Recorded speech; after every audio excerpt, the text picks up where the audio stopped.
c'est formidable d'avoir la possibilité de se réunir le dimanche. Vous savez que le premier jour de la semaine, c'est pas le lundi, hein, c'est le dimanche. Et quand depuis le principe biblique, depuis les temps bibliques, eh bien, les disciples de Jésus se réunissent le premier jour de la semaine, ça a du sens. Ça veut dire que sur les 7 jours de la semaine, le premier jour, Seigneur, il est pour toi. Tourne-toi vers quelqu'un, tu dis, c'est une bonne habitude de venir à l'église le premier jour de la semaine et dire au Seigneur qu'il est pour lui. Gloire à Dieu. Nous sommes dans cette large thématique du mois de juillet, le dimanche où nous nous retrouvons, et même le mardi pour ceux qui peuvent être là. Nous sommes dans cette large thématique qui est la suivante. Heureux de marcher avec Jésus. Alléluia! On n'est pas des tristes chrétiens, on est des chrétiens joyeux. Ce n'est pas lié aux circonstances de vie, mais c'est lié au fait que justement nous suivons Jésus. Et le but de ces moments, bien sûr, de ces partages, de cette série très, très intéressante, il me semble, eh bien, c'est de nous encourager dans notre communion avec Jésus. Dans notre marche avec Jésus, dans notre intimité avec Jésus. Nous ne marchons pas avec Jésus seulement quand nous venons à l'église, mais nous marchons avec Jésus tous les jours de notre vie. Alléluia, il y en a qui suivent. Alors je voudrais que le titre de ce qui nous occupe ce matin s'affiche. On va ouvrir nos Bibles dans l'évangile de Matthieu, chapitre 5, et nous allons voir que ce que Jésus nous dit, on va prendre un texte dans ce qu'on appelle le sermon sur la montagne, dans Matthieu 5, Matthieu 6, Matthieu 7, et au début de tous ces conseils, de ce discours de Jésus, il va parler aux foules, et dans cette foule, il y a les religieux, il y a des païens, il y a des personnes qui ne connaissent pas le Dieu de la Bible, qui ne connaissent pas Jésus le Messie, et puis dans cette foule, il y a aussi les disciples de Jésus, et il va commencer ce sermon sur la montagne, et il va déconstruire les fonctionnements humains, mais on s'attache à ce début de ce discours où à chaque fois Jésus il dit des phrases, et il commence ces phrases par un mot, heureux. Heureux. Et avec ces phrases qu'il dit, eh bien, il donne des principes du royaume, des lois du royaume, et il dit à ceux qui veulent l'écouter, il dit à ceux qui veulent le suivre, il dit, voilà, les gars, les filles, messieurs, mesdames, si vous voulez marcher à ma suite, voilà les bénédictions qui vous attendent. Voilà les luttes et les combats que vous allez avoir, mais les victoires qui sont à la clé, grâce à Jésus. Suivre Jésus, ce n'est pas un gage d'une vie facile. Vivre et suivre Jésus, c'est des promesses de secours, c'est des promesses d'intimité, c'est des promesses de force nouvelle, des promesses de guérison de l'âme, de guérison du corps. C'est des promesses de pourvoir à tous nos besoins. C'est ce que Jésus propose à tous ceux qui l'écoutent. Et on a regardé de manière plus approfondie chacune de ces phrases qui commencent par heureux. Alors on va quand même, pour ceux qui n'avaient pas pu être là, on va relire, on va se remettre un petit peu dans le bain et on va regarder la phrase qui nous concerne ce matin. Il y a une promesse pour celui et celle qui veut suivre Jésus d'être rassasié. Je ne sais pas s'il y a des gros mangeurs au milieu de nous. Quand on parle de rassasier, et d'ailleurs la phrase qui va nous arrêter, on parle de nourriture, hein, ok? Je ne sais pas si dans la région Occitanie, il y a des personnes qui sont attachées à la bonne cuisine du terroir. Je me rappelle la première fois qu'on est venu ici, on cherchait une maison et la personne qui nous conduisait, qui était à nos côtés pour nous aider à trouver un logement, et ça a duré toute la journée. Puis à midi, il dit, je vous invite au resto. Oh, alléluia. Quand on est invité, alléluia. Hein, non? Et puis, il y a la carte du resto, et je commande une entrecôte frite, un truc traditionnel, quoi. Et puis on discute, et puis chacun prend commande. Et au moment où la personne, la serveuse, elle vient, elle apporte le plateau, parce que ce n'était pas une assiette, c'était un plateau. Elle le met devant moi.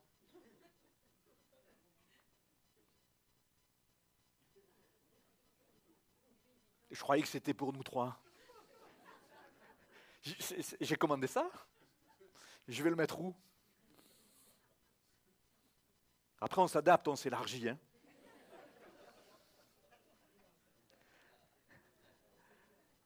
Être rassasié. Et dans notre vie avec le Seigneur, il y a une promesse extraordinaire. Ceux et celles qui font confiance et qui veulent marcher avec lui, il y a une promesse d'être rassasié. On va lire Matthieu 5. Ayant ouvert la bouche, Jésus dit, et il les enseigna. Heureux les pauvres en esprit, car le royaume des cieux est à eux. On a vu ce que ça voulait dire être pauvre, dans ce sens-là. Rien à voir avec le monde matériel, bien sûr. Vous écouterez, vous pourrez écouter si ça vous intéresse, toutes les approches et les partages qu'on a eus auparavant. Heureux les affligés, verset 4, car ils seront consolés. Promesse de consolation. Qui n'a pas eu besoin d'être consolé? Heureux les humbles de cœur, car ils hériteront la terre. Nous avons vu ça mardi. Hériter la terre, qu'est-ce que ça veut dire? Il y en a qui étaient là. Verset 6, heureux ceux qui ont faim et soif de la justice, car ils seront rassasiés. C'est ce verset qui va nous occuper ce matin. Heureux les miséricordieux, car ils obtiendront miséricorde. Heureux ceux qui ont le cœur pur, car ils verront Dieu. Heureux ceux qui procurent la paix, car ils seront appelés fils de Dieu. Heureux ceux qui sont persécutés pour la justice, car le royaume des cieux est à eux. Heureux serez-vous lorsqu'on vous outragera, qu'on vous persécutera, qu'on dira faussement de vous toutes sortes de mal à cause de moi. Réjouissez-vous et soyez dans l'allégresse, parce que votre récompense sera grande dans les cieux, car c'est ainsi qu'on a persécuté les prophètes qui ont été avant nous. Amen. Ces discours nous éclairent sur qui est Jésus. C'est compliqué de suivre quelqu'un qu'on ne connaît pas ou mal.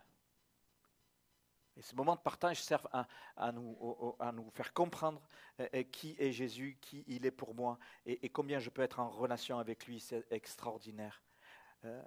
En qui je crois, mais je crois en Jésus. Quelles sont les attentes de Jésus pour ta vie?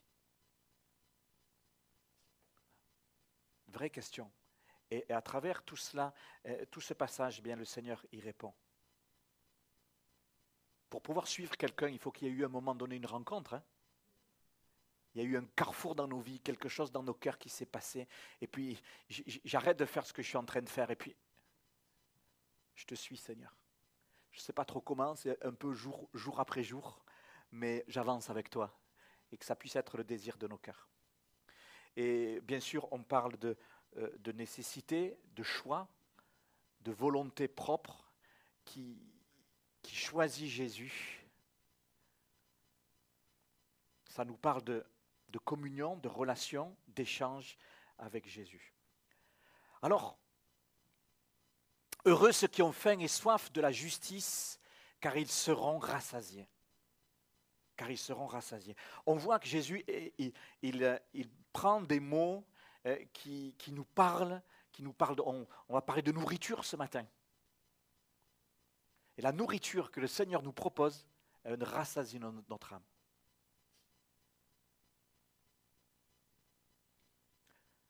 Ça nous parle pourquoi quand il emploie des mots comme ça? Parce que le manger et le boire, ce sont des besoins fondamentaux. Le manger et le boire sont des besoins fondamentaux. Il est question de besoins légitimes, existentiels. On a besoin de manger et on a besoin de boire pour pouvoir vivre. Physiquement, je parle. Si nous ne mangeons pas, eh bien, ça va être compliqué. Si nous ne mangeons pas, eh bien, nous allons perdre la santé. Pour les enfants qui sont en pleine croissance, s'ils ne mangent pas, c'est un facteur de maladie, de problème. Un bébé, il fait deux choses. Il mange et il dort. Et il remplit la couche. Quand il pleure, c'est que soit il a faim, soit que la couche est pleine. Ou alors il est malade. Non? Manger, c'est quelque chose d'existentiel. Si le bébé il est en bonne santé et qu'il a le ventre plein, tu es tranquille.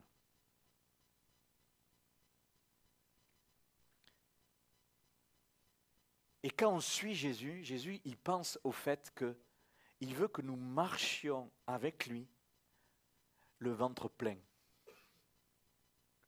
nourri dans notre âme. Pas physiquement, mais spirituellement.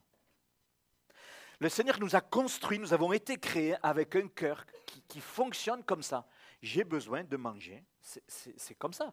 Et la notion de faim et la notion de soif, c'est une alerte qui est dans notre corps pour que justement, eh bien, on puisse se mettre à table. Je ne sais pas si vous avez entendu, en période de canicule, les personnes âgées, il paraît que certaines ont plus cette faculté d'avoir soif. Elles ne se rendent pas compte. Le signal dans le cerveau, il n'est pas envoyé à notre corps. Ils n'ont plus la sensation de soif. Donc, ils ne boivent pas. Si tu ne bois pas, tu es en danger. Oui ou non? Eh oui. Et spirituellement parlant, avec cette phrase que nous regardons ce matin, le Seigneur veut nous faire comprendre ces choses-là. Est-ce que tu as faim et soif de Jésus? Si tu as faim et soif de Jésus, c'est bon signe. Si tu n'as pas faim et tu n'as pas soif de Jésus, ça va être compliqué. Ne pas avoir faim, ne pas avoir soif, c'est des signaux qui s'allument pour montrer, attention, il y a peut-être un problème de santé.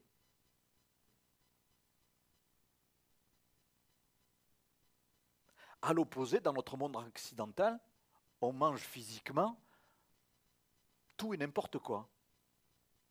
Il y a des nouveaux mots qui sont venus, des mots comme malbouffe. Attention à la malbouffe. Pourquoi? Parce que j'ai faim, je mange n'importe quoi. On pourrait l'appliquer dans le royaume de Dieu, dans le royaume spirituel. Des hommes et des femmes ont soif de spiritualité et ils vont se connecter avec tout et n'importe quoi, sans vérifier l'état de la nourriture spirituelle qu'ils peuvent ingurgiter et donc influencer leur vie. Il faut se rappeler que lorsque Jésus dit ça, heureux ceux qui ont faim et soif de la justice, car ils seront rassasiés, on est dans des temps où la recherche de la nourriture et la recherche de l'eau est quelque chose de très primordial et de très chronophage. Nous, on a des frigos, on peut stocker de la nourriture,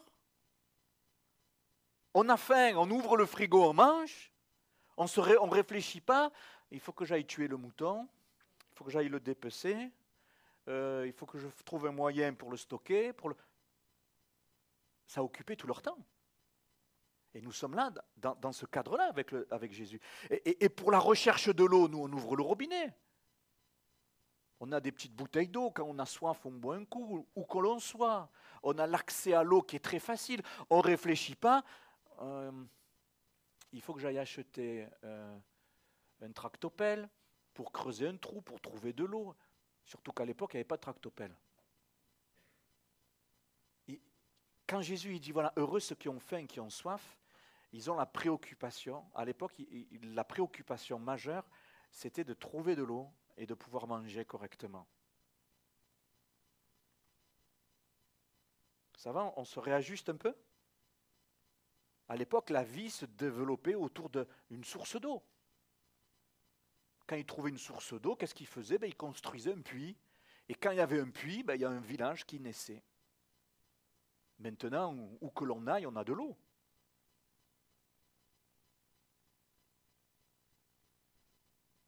Ce point-là est essentiel. Et Jésus fait un parallèle entre la préoccupation de tout son auditoire à l'époque et notre préoccupation à nous. La préoccupation légitime et très primordiale de devoir savoir où est-ce que je vais trouver de l'eau tous les jours, où est-ce que je vais trouver de la nourriture tous les jours, et cette préoccupation spirituelle de dire, est-ce que mon âme, je veux la nourrir de quelque chose qui est bon pour elle? Est-ce que vous avez faim? Est-ce que nous avons faim et soif? Pas seulement notre être physique, mais aussi notre être intérieur, notre âme. Et Jésus dit, voilà, heureux ceux qui ont faim et soif de la justice, car ils seront rassasiés. Il parle de cette faim particulière. Il ne dit pas heureux ceux qui ont faim et soif de beefsteak avec un bon vin rouge. Il parle de quelque chose de spirituel, de quelque chose qui va nourrir notre âme. Et c'est ça qui va rassasier toute notre vie. Et il y a au-dedans de nous, de chacun de nous, qu'on soit croyant ou pas, qu'on soit disciple de Jésus ou pas, il y a en nous une faim et soif de justice. Et quand on allume la télé, je crois qu'il y a tout, sauf de la justice. Non, vous êtes aperçus? C'est plutôt de l'injustice, de l'outrance. Nous sommes tous en recherche, pourtant, d'une forme de justice. Nous avons tous besoin envie d'une forme d'harmonie, d'équité, des choses qui vont faire que dans ma vie, les situations, elles ne vont pas m'amener dans un dysfonctionnement, mais elles vont m'amener dans quelque chose de juste, dans quelque chose de droit. On a tous côtoyé des personnes qui ne sont pas justes. Des personnes qui biaisent, des personnes qui trompent, des personnes qui manipulent, des personnes qui sont dans la séduction, qui sont dans l'appât du gain, etc., etc. Toutes ces choses-là, c'est des formes que prennent l'injustice. Et Jésus, il encourage les disciples, il encourage la foule. Il dit, si vous me suivez, vous serez au contact de quelque chose qui va rassasier votre âme.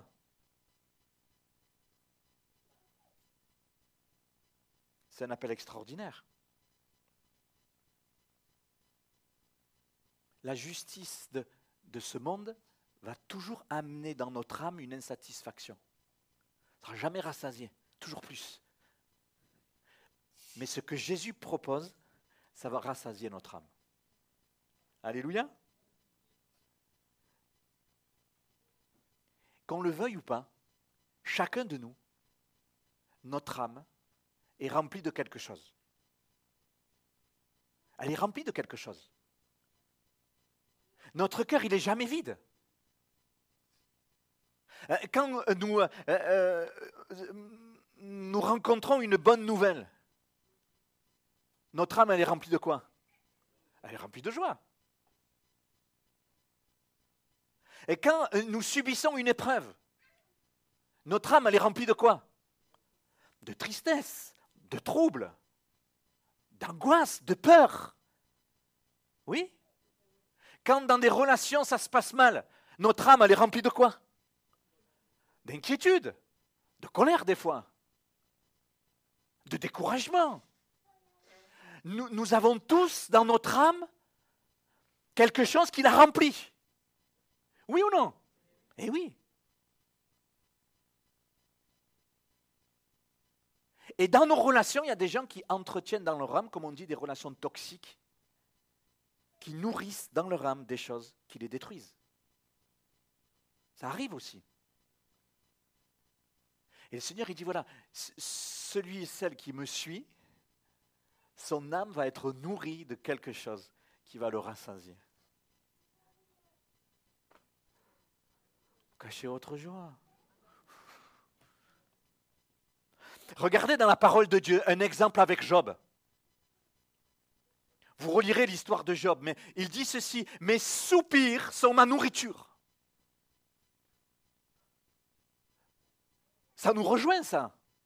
Mes soupirs sont ma nourriture. Il parle de quoi? Il ne parle pas de beefsteak, il ne parle pas de quelque chose de physique. Il parle de quelque chose qui est au-dedans de nous. Nous comprenons tout ça. C'est de l'ordre de la dimension humaine, mais spirituelle aussi. Mes soupirs sont ma nourriture et mes cris se répandent comme de l'eau. Ce que je crains, c'est ce qui m'arrive. Attention à tes peurs. Attention à tes peurs. Ce que je crains, c'est ce qui m'arrive. Ce que je redoute, c'est ce qui m'atteint. Voilà de quoi a été nourri dans Job chapitre 3, verset 24 notre ami Job. Psaume 42, c'est dit autrement, mais c'est un peu pareil. Mes larmes sont ma nourriture jour et nuit. Il y a cette sorte de nourriture qui nous tire vers le bas, qui nous amène dans la dépression, qui nous amène peut-être des fois dans des pensées de suicide, qui amène notre vie dans une manière de fonctionner qui est toujours négative. Ça peut arriver. Ça peut arriver. Mes larmes sont ma nourriture jour et nuit. Et dans cette réalité fondamentale, dans ces besoins fondamentaux que notre âme est nourrie de toutes sortes de choses, le Seigneur, il vient, il s'interpose et il dit, je peux te donner cette nourriture du ciel qui va rassasier ton âme de joie, de paix, de consolation, de satisfaction. Alléluia. Cette sorte de manger et boire que notre âme a besoin, le Seigneur se propose d'y pourvoir. Est-ce qu'il y a quelqu'un qui veut être renouvelé dans cette nourriture qui vient du cœur de notre Jésus? Alléluia. Je peux te donner, nous dit Jésus, à chacun de nous, ce dont tu as besoin, au point de te satisfaire complètement. C'est ça que ça veut dire ce mot rassasié. Au point que tu sois épanoui complètement, au point de te contenter complètement, au point de nourrir et de satisfaire ton besoin d'être aimé.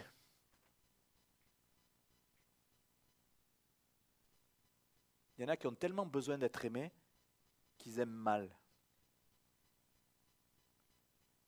Seigneur, c'est de ça que j'ai besoin. C'est de ça que nous avons besoin. Alléluia. Vous vous rappelez cette discussion que Jésus aura au détour d'un puits avec cette femme samaritaine? Jésus va l'accoster, va lui demander de l'eau du puits. Et puis dans la discussion, Jésus lui dit, mais moi j'ai une eau que si je t'en donne, tu n'auras plus jamais soif. Et cette femme ne comprend pas, elle dit, mais attends, je ne viendrai plus tous les jours avec mon seau pour puiser de l'eau? Elle n'avait pas compris que l'eau dont Jésus lui proposait de boire, c'était une nourriture, un breuvage spirituel qui contente l'âme. Et ici, Jésus le dit, heureux ceux et celles qui ont faim et soif de la justice, car ils seront rassasiés. Alléluia, c'est fondamental. C'est fondamental et Jésus est celui qui pourvoit. Alors, deuxième point, quelle question? Quel menu pour mon âme? Quel menu est-ce que Jésus nous propose? Quel est ce menu? Quel est ce repas que le Seigneur nous propose et qui va nous rassasier complètement? Tourne-toi vers quelqu'un et tu lui dis, même toi, le gros mangeur, tu vas être rassasié.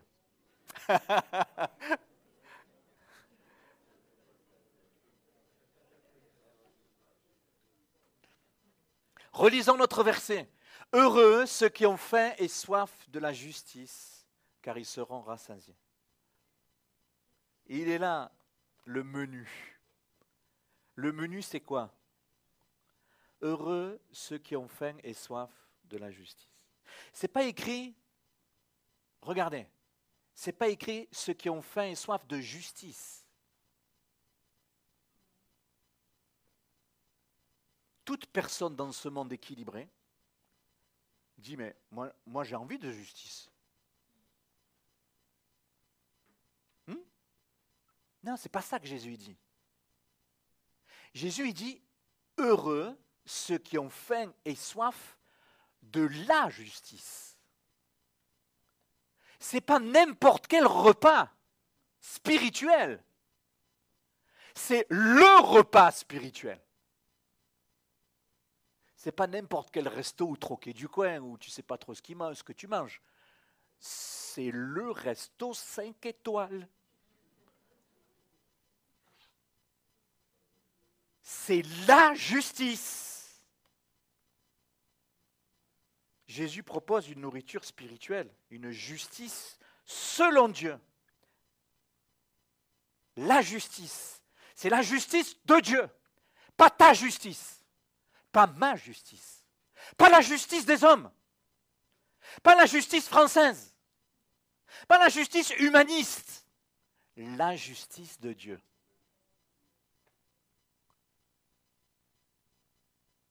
Le Seigneur, il va pas faire que tu vas appliquer la justice des hommes. Jésus, dans ces phrases-là, dans ces mots, il nous parle de sa justice, il nous parle de divin. Il ne nous parle pas de tes repères à toi. Il nous parle de ses repères à lui. Heureux ceux qui ont faim et soif de la justice. Celle de Dieu. Pas la justice philosophique, humaine, la justice de Dieu. On est d'accord avec ça? Alors quel menu pour mon âme? La justice de Dieu. Ok. Combien de fois par jour vous mangez? 2 fois, 3 fois? Bon, on va dire régulièrement. Il y en a qui j'entends dire 5 fois.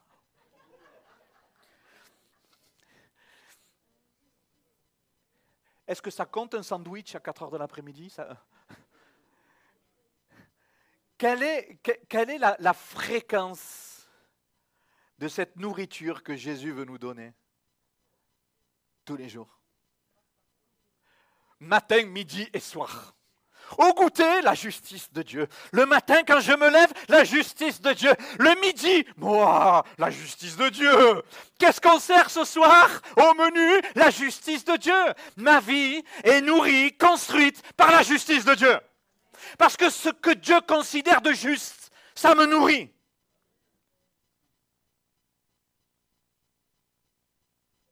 Ça nourrit mes pensées.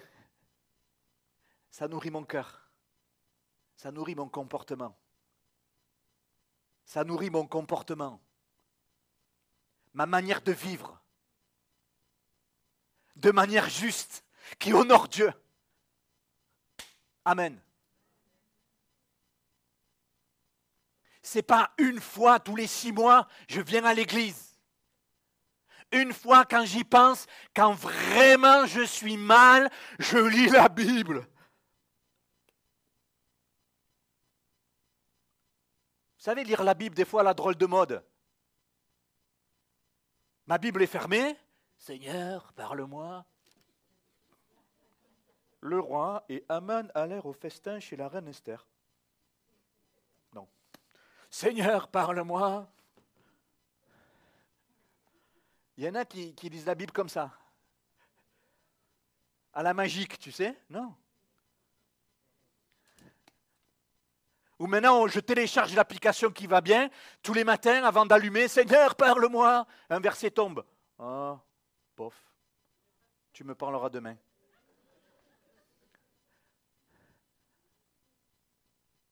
Seigneur, matin, midi et soir, ma nourriture, c'est ta justice. J'ai faim et soif de ta justice. C'est la nourriture de mon âme. Alléluia. Ça va? C'est clair? On avance? La justice de Dieu, c'est quoi? C'est quoi cette nourriture? Le temps manque. Il faudrait plusieurs prédications pour mettre à plat qu'est-ce que c'est que la justice de Dieu.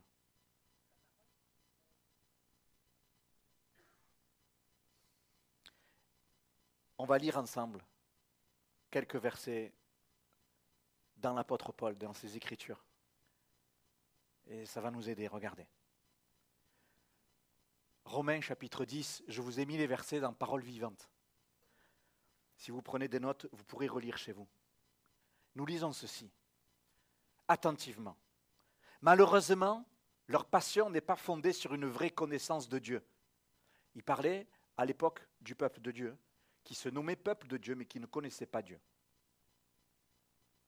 Malheureusement, je répète, leur passion n'est pas fondée sur une vraie connaissance de Dieu. Leur zèle est mal éclairé, mal orientés, de sorte qu'ils passent à côté de l'essentiel parce qu'ils n'arrivent pas à comprendre que c'est Dieu qui nous déclare justes en nous attribuant sa justice.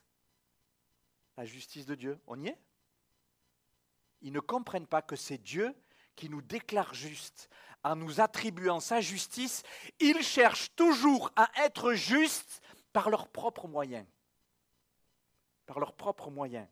C'est pas nouveau, hein? Le fait de non, moi je n'ai pas besoin de Dieu, je n'ai pas besoin de Jésus, moi je suis juste. J'ai ma propre justice. Je me suis construit ma vie, oh pasteur Jacques, je ne t'ai pas attendu. Hein? C'est le même problème que Paul avait. Ils cherchent toujours à être justes par leurs propres moyens. Ils ne se soumettent donc pas à la justice offerte par Dieu. La justice offerte par Dieu. La loi devait conduire vers celui qui en est l'accomplissement, le Messie. Maintenant que le Christ a paru, notre Jésus, le rôle de la loi a pris fin. À présent, la justice est donnée à tous ceux qui placent leur confiance en Jésus. Alléluia! C'est extraordinaire. Être nourri dans notre âme de la justice de Dieu, c'est accepter Jésus. C'est accepter ce qu'il a fait à la croix pour chacun de nous. C'est ça la justice de Dieu. Extraordinaire. On continue. Romains, un autre passage. Romains chapitre 3. Car il n'y a aucune différence entre les hommes. Aux yeux de Dieu, tous, sans distinction, ont péché et ont perdu la beauté glorieuse dont Dieu avait revêtu l'homme. Tous ont manqué le but qu'il leur avait assigné dans son plan. Le mot péché, ça veut dire manquer le but. Hein. C'est ce qui est écrit. Ce n'est pas tant des actes mauvais, c'est manquer le but. Le but, c'est quoi? C'est je ne veux pas être nourri de la justice de Dieu, je veux me nourrir de ma propre justice. C'est ça manquer le but. Manquer le but, c'est ne pas avoir Jésus comme étant notre cuisinier.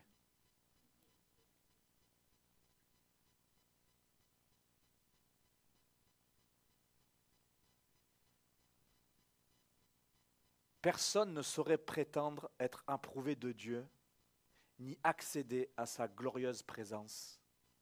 C'est pourquoi, tenez-vous bien, c'est pourquoi Dieu offre à tous un don, un cadeau. Tous peuvent à présent être justifiés. Être quelqu'un qui est justifié, c'est quoi? C'est quelqu'un qui est déclaré juste. Quand je nourris mon âme de Jésus qui est la justice de Dieu, Dieu me considère comme quelqu'un de juste. Donc, quand je vais lui prier, quand je vais lui parler, il va m'écouter.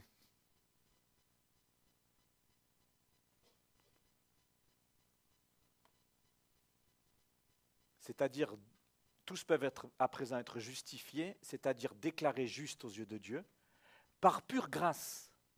Ils reçoivent cette faveur comme un cadeau immérité de la générosité divine.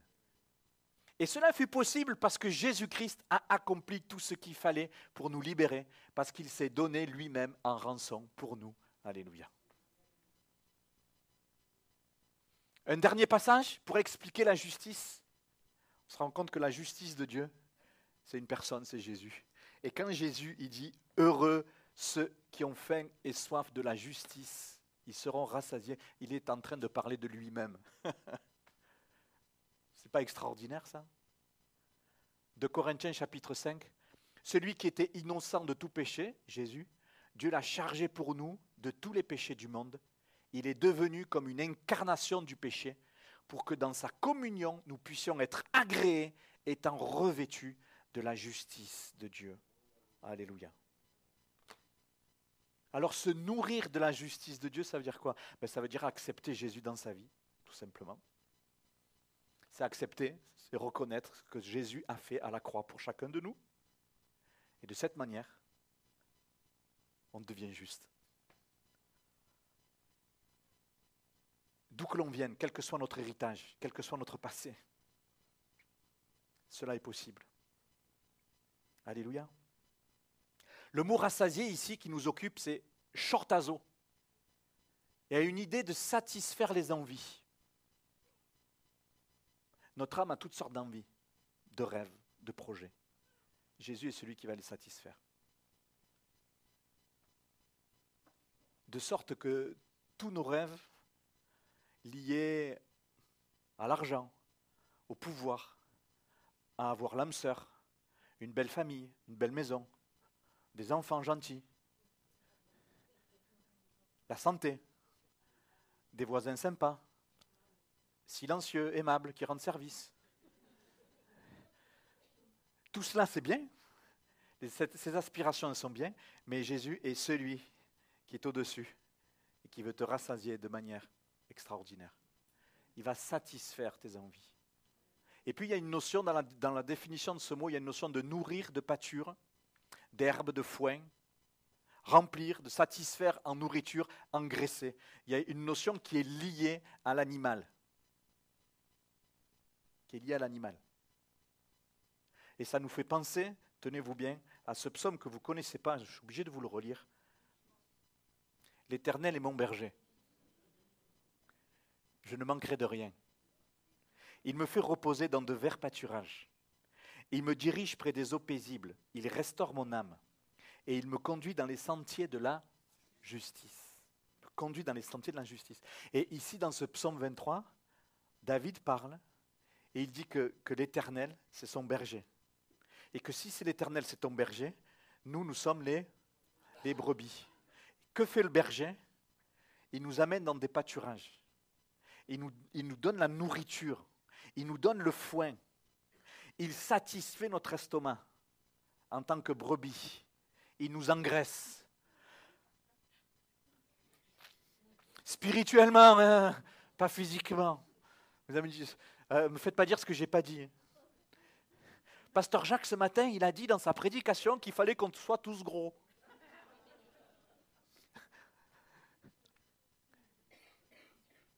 Jésus est celui qui nourrit, comme un berger nourrit sa brebis.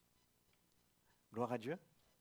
Et c'est extraordinaire que dans ce psaume 23, ils disent, voilà, il me conduit dans les sentiers de la justice. Ça veut dire quoi? Ça veut dire que je marche avec Jésus. Pendant que je marche avec Jésus sur mon histoire de vie, Jésus, mon berger, il me nourrit. Il nourrit mon âme. Il pourvoit mes besoins. Il me garde près de lui. Il me protège. Il me conduit dans ce sentier qui est juste. Il me nourrit de justice et il fait que mes pas soient justes. Je voudrais interpeller plusieurs ce matin avec ça. Non seulement il te nourrit de choses justes qui viennent d'en haut, qui honorent Dieu, qui te rassasient, mais en plus, il te donne de marcher, d'avoir un comportement juste.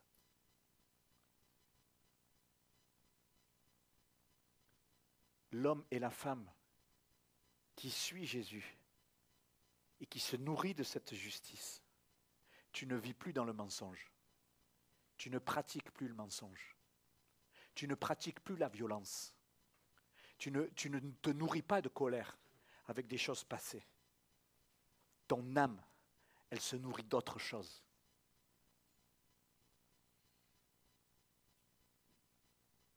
C'est le sentier de la justice. Je marche de manière juste. Comment est ta marche? Comment tu marches tous les jours? Ton âme est nourrie de quoi? La colère doit être abandonnée. Des choses tordues doivent être abandonnées. Seigneur, je marche de manière juste. Je suis nourri par toi. Je veux avoir faim et soif de toi. Maintenant, les choses changent. Je suis ta brebis, conduite par toi, nourrie par toi. Amen.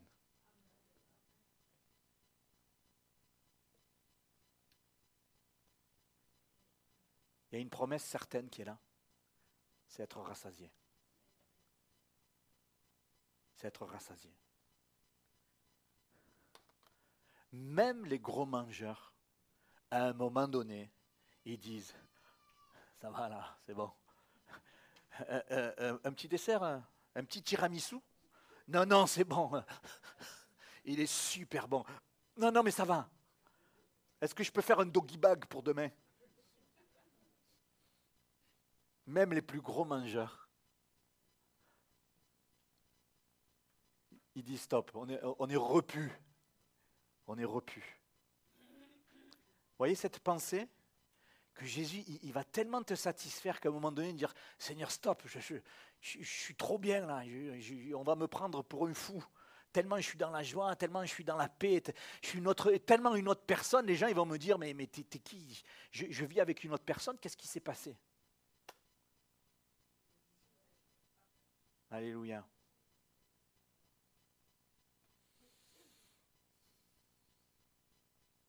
On parlait de trop manger tout à l'heure. Il y a un problème aussi quand notre corps est malade, tellement malade qu'il rejette la nourriture. Ça a un nom, hein? Comment c'est? Tu n'aimes pas la nourriture. Je mange et puis je suis obligé d'aller... L'anorexie, ouais. C'est une maladie, hein?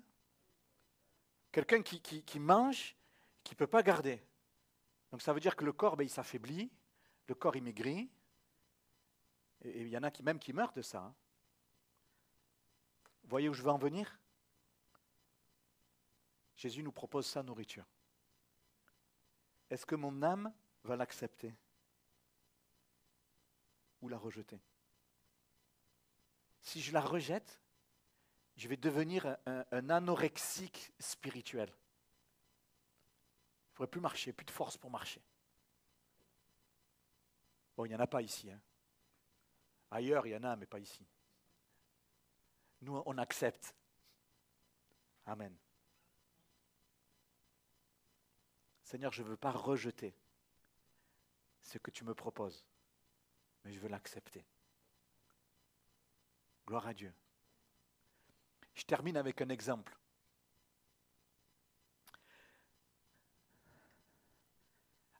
Vous connaissez le prophète Élie? La situation que je voudrais mettre en lumière devant vos yeux, c'est ce moment où il y a des miracles extraordinaires et puis il se retrouve face à face avec cette reine mauvaise qui s'appelle Jézabel. Elle lui dit, je vais te tuer, à Élie. Et Élie, qu'est-ce qui se passe? Il prend peur, il s'enfuit. Et le texte dit qu'il réclame la mort, il est découragé. Il a un moment de noir, quoi, vous voyez, vraiment découragé. Certains disent qu'il était même en dépression. Et puis il y a un ange de Dieu qui vient le visiter. Un ange de Dieu qui vient le visiter. Vous vous rappelez de ce texte? Je mis juste quelques versets devant vos yeux. Voici un ange le toucha et lui dit, lève-toi, mange. Et il regarda, et il y avait à son chevet un gâteau cuit sur des pierres chauffées et une cruche d'eau, pardon. Il se leva, il mangea et but, et avec la force que lui donna cette nourriture, il marcha 40 jours et 40 nuits jusqu'à la montagne de Dieu à Horeb. Vous vous rappelez ce texte? Le pain, c'était du pain physique, hein? Mais ça nous parle à nous. Le pain que cet ange propose à Élie et l'eau que propose cet ange à Élie, je ne sais pas s'il a filé une baguette de 250 grammes, tout ça, mais il y a quelque chose de particulier. Il s'est passé quelque chose de surnaturel. C'était, je vous parlais de restaurant 5 étoiles tout à l'heure. Là, je ne sais pas si c'était 5 étoiles, mais c'était un truc de malade. Tu prends un peu de pain et tu prends un peu d'eau et tu as la force pour marcher 40 jours, 40 nuits. Moi, je veux l'adresse de cette boulangerie. Ça va me faire des économies, j'en ai marre d'aller au supermarché et pour lâcher des centaines d'euros. Seigneur, mais c'est quelque chose qui s'est passé de manière miraculeuse pour Élie à l'époque. C'est ce qui nous occupe ce matin. Être rassasié, être nourri de Jésus, ça nous donne une force surnaturelle pour marcher avec lui, envers et contre tout, quelles que soient les situations de vie, aussi critiques soient-elles, aussi ténébreuses soient-elles, la force de Jésus me donne de marcher avec lui, pour lui, près de lui, jusqu'au bout. Amen.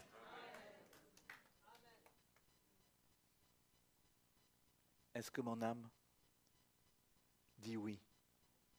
Seigneur, je veux. Je ne veux pas me nourrir sur de la malbouffe spirituelle. J'oriente ma vie sur toi. Crée en moi la faim et la soif de toi et viens me nourrir. Amen. Compris? Je m'arrête là. C'était la signification, l'éclairage de cette béatitude pour ce matin. Seigneur, sois mon cuisinier. Quelqu'un peut dire ça ce matin? C'est peut-être pas une prière très orthodoxe, comme on dit, mais c'est une prière qui peut sortir de ton cœur. On reste les yeux fermés. Quelques instants, on veut laisser la possibilité à la parole de Dieu de faire son effet. Je ne sais pas s'il y a quelque chose qui a été dit ce matin, de ce que j'ai dit, de ce qu'on a partagé, qui a fait écho dans ta vie, dans ton cœur. Mais maintenant, je voudrais qu'on puisse prendre juste quelques instants et laisser le Saint-Esprit nourrir justement ça. Qu'on ne peut pas s'arrêter et terminer et passer à autre chose comme cela. Seigneur, je crois que tu es là, je crois que ta présence est là, on l'a chanté, mais plus que de le chanter, Seigneur, c'est ta parole qui le dit. Tu dis, lorsque 2 ou 3 personnes sont réunies en ton nom, tu es là, et je crois que ton esprit est là. Je crois, Saint-Esprit, que tu es là et que tu veux nous interpeller dans un but de nous nourrir ce matin. J'interpelle celui ou celle qui a l'âme fatiguée. Qui a l'âme fatiguée ce matin.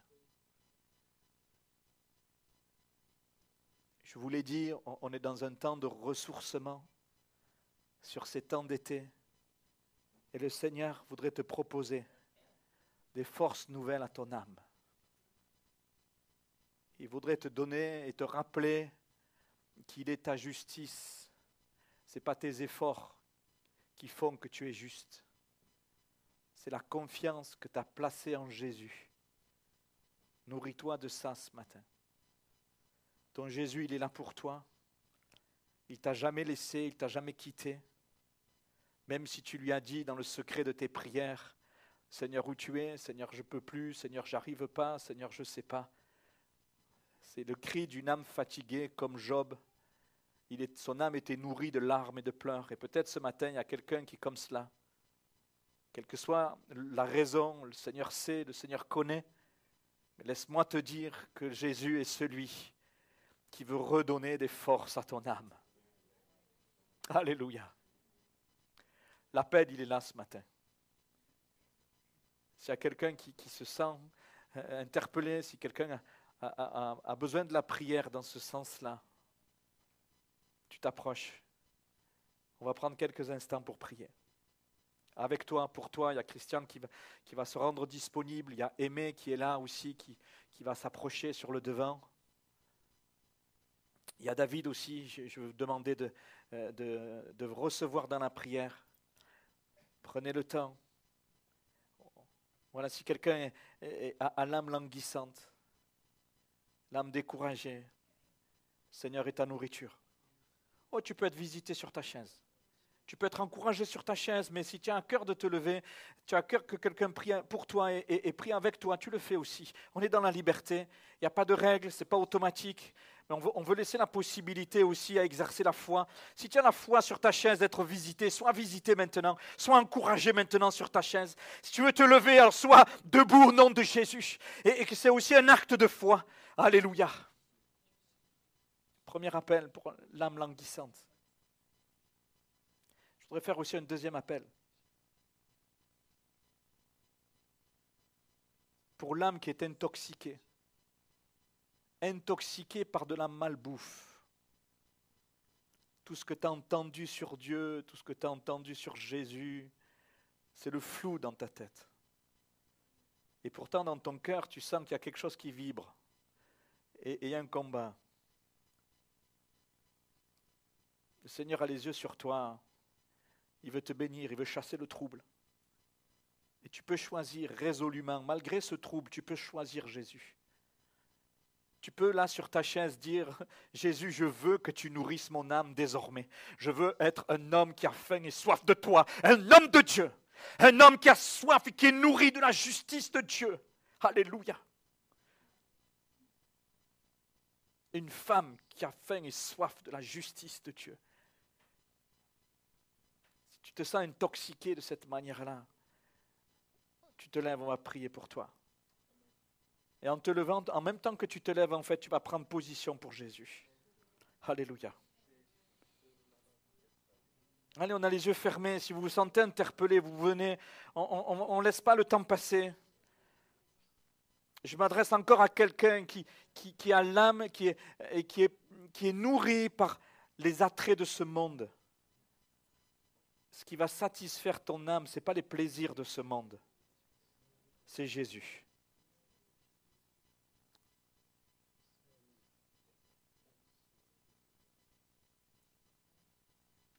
Et je t'appelle, et le Seigneur t'appelle à te positionner pour lui ce matin, radicalement. Et je m'adresse là, avec cet appel de cet attrait du monde, des plaisirs du monde, je m'adresse plutôt à la jeunesse. Ta vie, elle est belle, ton avenir, il est beau, si Jésus te conduit. Ne cherche pas à droite, ne cherche pas à gauche le bonheur, c'est Jésus qui l'est.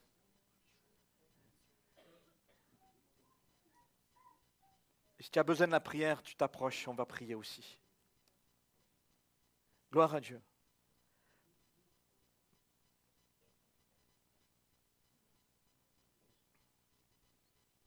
Merci pour ta grâce, Seigneur. Merci pour ta bonté à notre égard. Merci parce que tu es un Dieu de proximité, un Dieu de relation, un Dieu de miracle, un Dieu d'approvisionnement. Tu veux amener la satisfaction dans tout notre être, dans toute notre âme. Seigneur, merci. Tu nous encourages, tu nous bénis, tu nous attires à toi. Merci Jésus de remplir toutes les personnes qui sont là, Seigneur. À toi la gloire, Jésus. À toi la gloire, Jésus. À toi la gloire, Seigneur. Merci Seigneur. Merci Seigneur Jésus.